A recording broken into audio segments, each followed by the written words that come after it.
Oi, pessoal! Estamos iniciando uma aula de geografia. O tema é cartografia temática. E nessa aula vamos tratar de um campo da cartografia, que é um pouquinho mais especializado, que são os mapas que representam informações geográficas referentes a um tema ou fenômeno, Então, para falar de cartografia temática, vamos apresentar então as variáveis visuais dos mapas. A cartografia temática tem como objetivo gerar a representação das informações geográficas referentes a um ou vários fenômenos de todo o planeta ou de uma parte dele.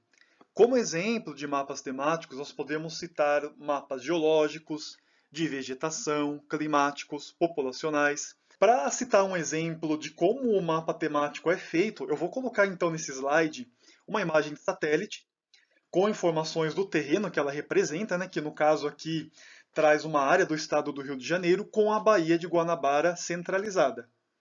Dessa imagem, nós temos aí os ajustes para criar um mapa de base. Esse mapa de base traz características físicas do terreno, bem como a hidrografia e algumas outras informações. A partir daí, dessa base, nós podemos gerar então diversos mapas que seriam então os mapas temáticos. Então, um dos temas é geologia, um mapa com a carta geológica, que vai trazer detalhes sobre a formação geológica dessa área. Um outro, por exemplo, é um mapa geomorfológico, que vai classificar os relevos e suas formas na superfície. Então, é dessa forma que mapas temáticos são construídos, a partir de um mapa de base. E quais seriam as diferenças entre a cartografia geral, ou sistêmica, e esse campo que nós estamos chamando de cartografia temática? Tem por objetivo representar o território, o terreno, no caso da cartografia geral, e gera mapas que servem como base, para outros mapas. E a cartografia temática, ela representa então temas de interesse que possa ser assunto da geografia. Também a cartografia geral ela atende uma ampla diversidade de propósitos, enquanto que a cartografia temática ela atende usuários específicos. Pode ser uma empresa, pode ser um gestor público, um grupo de pesquisadores, um latifundiário que queira algum tipo de informação para relacionar a produção na fazenda, enfim. Também um outro elemento que vai diferenciar é que na cartografia geral, os mapas eles têm um tempo indeterminado, enquanto que na cartografia temática os dados geralmente eles são superados com certa rapidez. O mapa de base, que é um mapa mais da cartografia geral, ele usa informações que já estão determinadas, enquanto que na cartografia temática o mapa ele trabalha com dados que são muitas vezes temporários. Então, um exemplo é o mapa abaixo, que ele representa a média pluviométrica anual do Brasil num determinado período, ou seja, ele mostra qual foi a quantidade de chuvas e a distribuição dessas chuvas pelo território brasileiro. Com o passar do tempo, isso pode mudar, de um ano para o outro, ou em questão de anos, ocorrem mudanças inesperadas no regime de chuvas, alguma alteração climática, de modo que essas informações nesse mapa elas acabam sendo, até um certo ponto, temporárias, ou correspondem a um período apenas. No mapa da cartografia geral, as cores e os símbolos eles seguem umas convenções já estabelecidas. E na cartografia temática, as cores são mais livres, elas ressaltam diferenças. Então, por exemplo, a cor azul na cartografia sistêmica, ela representa coisas relacionadas, associadas à água, Pode ser trecho de rio, lagos, mar.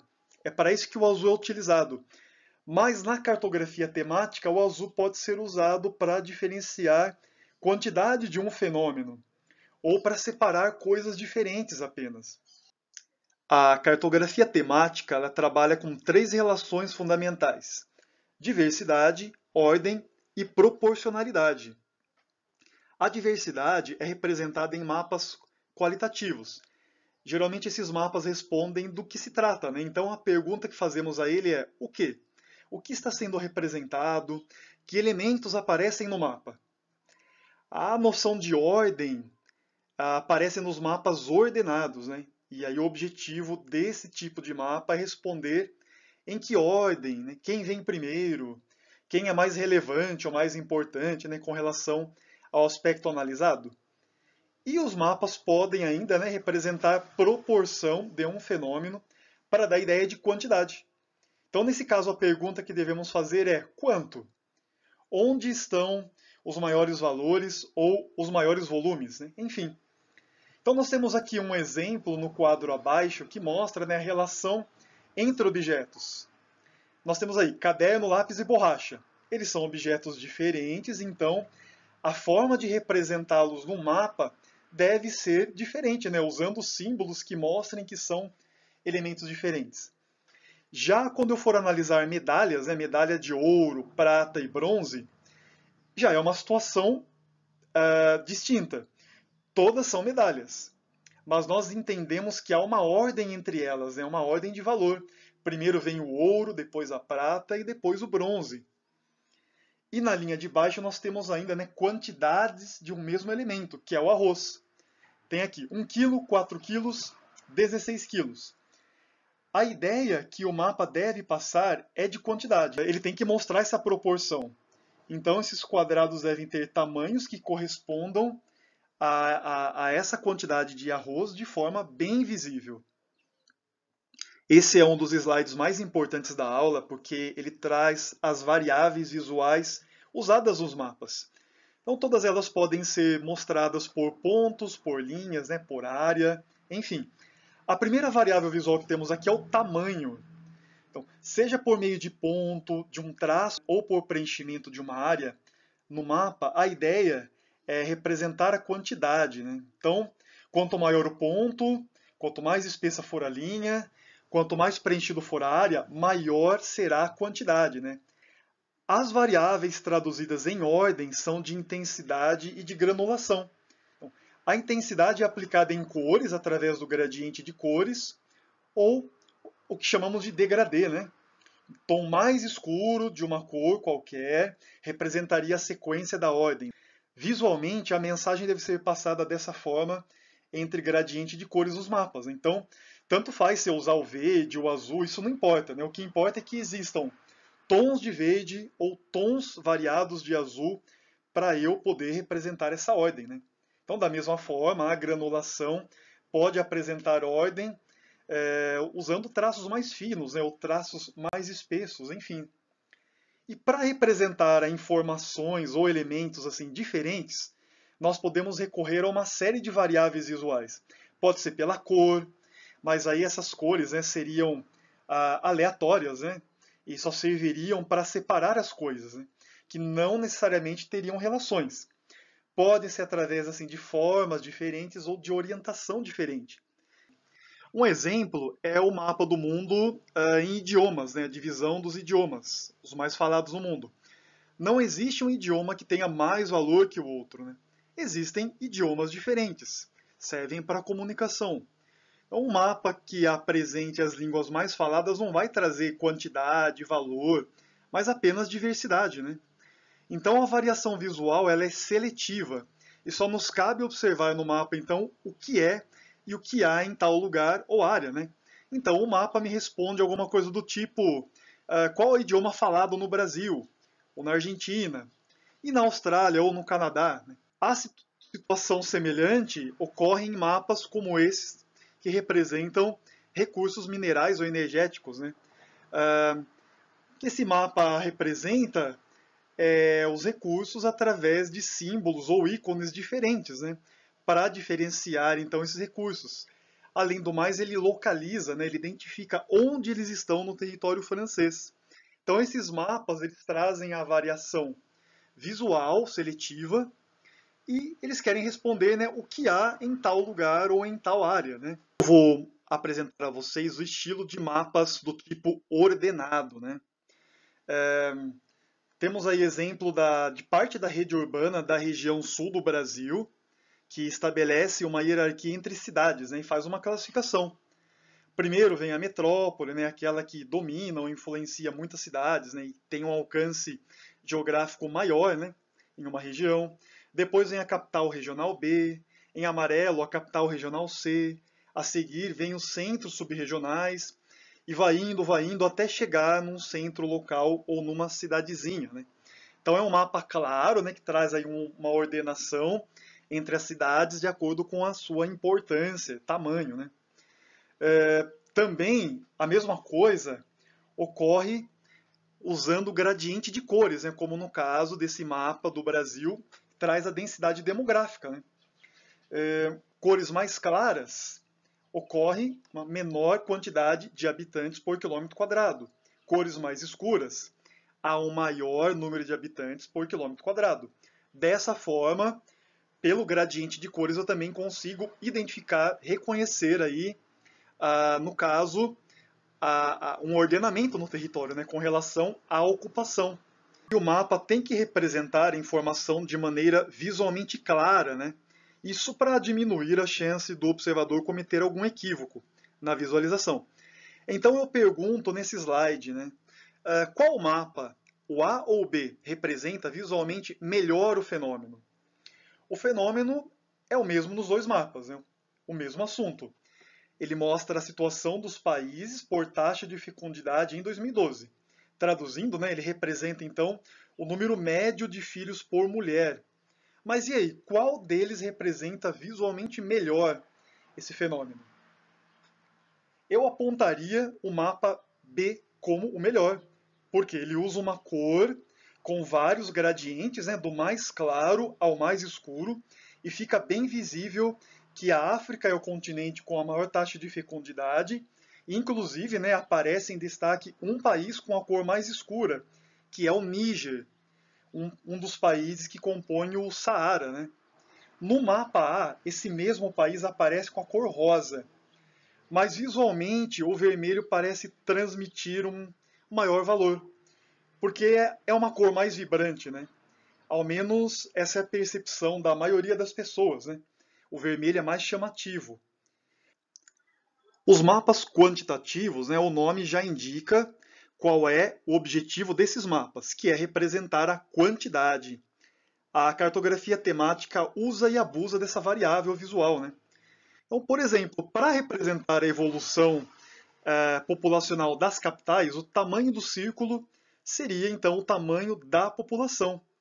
Aqui ainda nós temos um recurso adicional de cores, né, para analisar o quanto essas cidades cresceram de acordo com cada década. Para representar a produção de soja e cana-de-açúcar, esse recurso visual também é muito bacana. Aqui a forma de representar é por cores, né? O vermelho é a soja e o azul é a cana-de-açúcar. E o símbolo para observar a quantidade é uma meia-lua, né? Metade de um círculo, um semicírculo. Então nós podemos observar regiões dentro dos estados brasileiros em que uma cultura ou outra, né, predomina. Então basicamente aí, né, a ideia é mostrar a quantidade, né, e a distribuição dela pelo território. Eu vou destacar aqui ainda, pessoal, essas três figuras, né? A informação quantitativa delas é igual, mas a representação visual difere pelo tamanho dos círculos, né? Notem que a figura à esquerda ela está um pouco saturada, né? Está muito preenchida com círculos grandes. E a figura à direita tem círculos muito pequenos, né? Então visualmente parece bem vazia. Então a figura do meio seria aquela que se ajusta melhor visualmente mesmo, assim, né? Nenhuma delas está errada, né? Só que a figura do meio ela tratou com mais bom senso e se preocupou com uma forma melhor de apresentar aí, né, a informação mais clara e mais visivelmente, né? E nós temos ainda os mapas de fluxo ou dinâmicos, né, cuja intenção seria representar movimentos ou deslocamentos entre os pontos ou áreas, né? Então, no geral, são mapas que usam traços, usam setas, né? Geralmente com espessuras diferentes para indicar o valor desse fluxo. Então, nós temos aqui o caso do mapa que trabalha com principais fluxos de petróleo, né, em 2004. Ele está usando setas com espessuras variadas para mostrar a direção, né, desse fluxo petrolífero, da importação nos países. Também nós temos aqui ao lado, né, um mapa do Brasil, fluxo aéreo de passageiros em 2001. Ele não está usando setas, mas ele está usando traços, linhas com um degradê de cores, né, para indicar o volume ou a quantidade desse deslocamento, né. Lembrando então, né, cores mais escuras, nesse caso do mapa, maior número de passageiros, né. Outro recurso muito bacana que a cartografia utiliza são as anamorfoses geográficas, né. O que é uma anamorfose? Ela é a representação do espaço geográfico em que há distorção da proporcionalidade entre os territórios, para adequá-los aos dados quantitativos selecionados para produzir o mapa. Então, o objetivo não é retratar fielmente as extensões territoriais, mas alterá-las de acordo com o fenômeno a ser observado. Veja, temos aqui território brasileiro, mostrando a população por estado, e ao lado nós temos essa mesma informação, só que representada pela anamorfose. O mapa esquerdo manteve, né, o formato do território dos estados e está indicando que São Paulo tem mais de 45 milhões de habitantes. No mapa em anamorfose, do lado direito, o estado de São Paulo terá, então, um tamanho numa proporção a corresponder a esses 45 milhões de habitantes dentro aí do total populacional de todo o Brasil. Agora nós vamos apresentar aqui alguns exemplos de anamorfose relacionados ao espaço mundial. Então, no mapa número 1, esse mapa é um mapa convencional, né? Um mapa mundi que nós conhecemos, cujos países estão representando os tamanhos mais ou menos, né, da forma como são. O meu mapa número 2 ele vai trabalhar com PIB, o Produto Interno Bruto, né? Ou seja, com as maiores economias. Os países com maior PIB aparecerão com um tamanho maior. E o outro mapa, número 3, representa a população total. Então, quanto maior a população, mais deformado, né, mais engordado, digamos assim, né, mais extenso será o tamanho do país.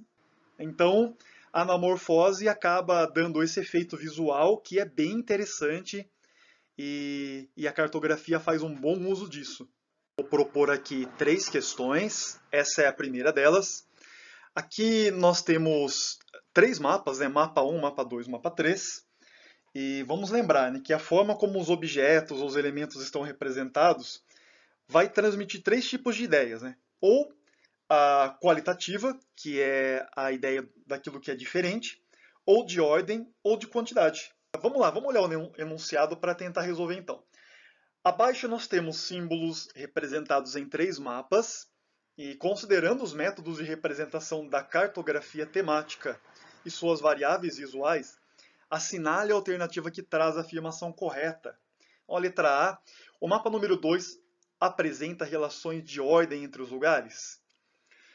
Se a gente olhar os símbolos, né, possivelmente pode representar ordem, uma vez que nós temos círculos e temos também assim manchas, né, com contornos, né, de linhas com espessuras de tamanhos diferentes. A letra B. O mapa 2 apresenta a relação de proporcionalidade entre os lugares? Me parece que não. Alternativa C. O mapa 3 apresenta a relação de diversidade entre os lugares? No caso, não, né, que ele está representando apenas retângulos. A letra D. O mapa 3 apresenta relações de ordem entre os lugares? Também não me parece ser isso, né? E a letra E. O mapa 1 apresenta relação de proporcionalidade entre os lugares. Bom, não tem nada que indique tamanho, né, quantidade, né, apenas símbolos para diferenciar objetos. A alternativa correta nesse caso seria a letra A, né, que o mapa número 2 apresenta a relação de ordem entre os lugares, né, tanto pelas espessuras das linhas quanto pelos círculos, né, com bolinhas pretas que vão ficando, né, cada vez mais preenchidas até chegar na bolinha preta completa, né, que é aquela ali mais acima. Questão 2. A sequência de mapas abaixo, né, de 1 a 5, apresenta diversas informações pertinentes a um conjunto de municípios que compõem a Grande Florianópolis, Santa Catarina. Julgue as sentenças a seguir. Então nós temos aí, né, uma sequência de 5 mapas, todos de uma mesma região, com características diferentes, né? Pois são temáticos relacionados a essa região. A primeira sentença está dizendo o seguinte, né? Dos 5 mapas apresentados, 3 deles são mapas temáticos do tipo qualitativo ou seletivo. O que o mapa qualitativo ele faz? Ele apresenta a informação diferencial, né? Diferente. E, na verdade, nós não temos 3 mapas que fazem isso, mas apenas 2 mapas, né? Que é o mapa número 1 e também o mapa número 4, né? Esses mapas fazem isso. Então, essa sentença está incorreta. A número 2. Os mapas 2 e 4 apresentam informações de modo pontual e ajudam a localizar e diferenciar os fenômenos mostrados, né? Apenas o mapa 4 me ajuda a diferenciar os fenômenos, né? Que ele está usando na legenda um quadrado, um círculo e um triângulo, né? O mapa número 2 me mostra a quantidade, né, de algum fenômeno analisado. Portanto, também está incorreto. O item 3. Os mapas 3 e 5 ordenam, né, criam uma ordem nos municípios em relação a algum aspecto avaliado, né? Então, o mapa número 3 está usando espessura de linhas e o mapa número 5 está usando também coloração, usando um gradiente de cores. No caso, essa alternativa está correta, essa sentença. Depois a número 4. É possível criar uma morfose geográfica a partir das informações dos mapas 1, 2 e 3? Não dá para criar anamorfose, por exemplo, a partir do mapa número 1, né? Porque ele não trabalha com quantidade. E o mapa em anamorfose, ele tem uma relação de quantidade, né? E aí, a número 5, o mapa 1 foi produzido com texturas de mesmo valor visual. E o mapa 3 foi produzido com variável visual de valor. O mapa número 1, a textura visual, ela é igual, ela tem o mesmo valor visual. A espessura das linhas, né, não nos confunde com relação à questão de valor. Só está sendo usado, né, para diferenciar os lugares, essas regiões.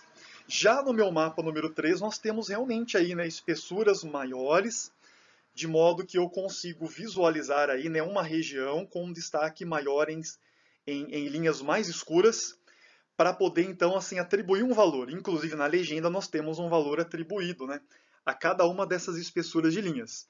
Portanto, apenas a alternativa, a sentença número 3 e 5 estariam corretas. A alternativa, letra D, seria a correta. E agora a última questão, questão 3, questão que caiu na FUVEST, né, sobre anamorfose geográfica. Ela apresenta aqui 3 mapas, né? O mapa aqui de baixo é um mapa apenas de referência para a gente ter um apoio, né, com relação aos tamanhos reais dos territórios dos países. Mas o que nós vamos analisar mesmo aqui é o mapa número 1 e o mapa número 2, que são 2 mapas anamórficos. A questão ela diz o seguinte, né? A anamorfose geográfica representa superfícies dos países em áreas proporcionais a uma determinada quantidade. Então, observe as seguintes anamorfoses. Tem aí o mapa 1, o mapa 2, os continentes pintados com cores, né, para a gente poder diferenciá-los. E aí vem o enunciado, né, os títulos que identificam de forma correta as anamorfoses 1 e 2 são, respectivamente, a primeira dica, então, é a gente tentar identificar quem aparece com um tamanho maior, né? Então, no primeiro mapa eu tenho Estados Unidos, Europa Ocidental e Rússia, com os tamanhos aí, né, exageradamente maiores. E no meu mapa número 2 eu tenho lá o norte da África, aparece com um certo destaque, o Oriente Médio, o conjunto Índia e Paquistão, também a Coreia do Norte, e a Indonésia. A segunda dica é tentar aí responder por exclusão, né, ou por eliminação. Para isso é necessário ter alguma noção, né, sobre os temas e como eles se distribuem aí pelo espaço mundial. Então, a letra A, que fala de transporte aéreo e transporte ferroviário, a gente já descarta. Porque, no caso, a malha ferroviária, no mapa número 2, se fosse realmente esse o tema, o Canadá, a China, a Rússia e os Estados Unidos deveriam aparecer com um tamanho muito maior. São países com grande malha ferroviária. Portanto, não pode ser ela. Na alternativa B, que fala sobre população urbana, no meu mapa 1, o Brasil, o Japão, são países com grande população urbana, deveriam também aparecer maiores. A alternativa C vai tratar de população total e produto interno bruto, né? Quando a gente fala em população total, né, dois países se destacam muito acima dos demais, que seriam China e Índia. E eles não aparecem grandes no meu mapa número 1. Com relação ao PIB, né, que é a riqueza total do país, ali, o produto interno bruto, jamais Índia, Paquistão, norte da África e Indonésia apareceriam como maiores. Né? E na letra D, também não pode ser ela. Por quê? Tanto o HIV quanto malária, a África, que é acometida muito mais que outros lugares do mundo por essas doenças, né, deveriam aparecer muito maiores no mapa. E não é o que acontece. Sobra, então, a alternativa E, exportação de armas e importação de armas. Ela seria a alternativa correta, né? E, de fato, Estados Unidos, Europa Ocidental e a Rússia seriam ali, né, os grandes fornecedores de armamento para o restante do mundo, os grandes fabricantes. E aí, né, no meu mapa número 2, né, norte da África, Oriente Médio, Índia, Paquistão, Coreia do Norte, Indonésia seriam algumas das regiões do mundo que mais importam, que mais compram essas armas. Então, pessoal, chegamos ao final. Espero que tenham gostado, espero que tenham aí aprendido também, né? E muito obrigado por chegarem até aqui. Nos vemos numa próxima. Tchau, tchau.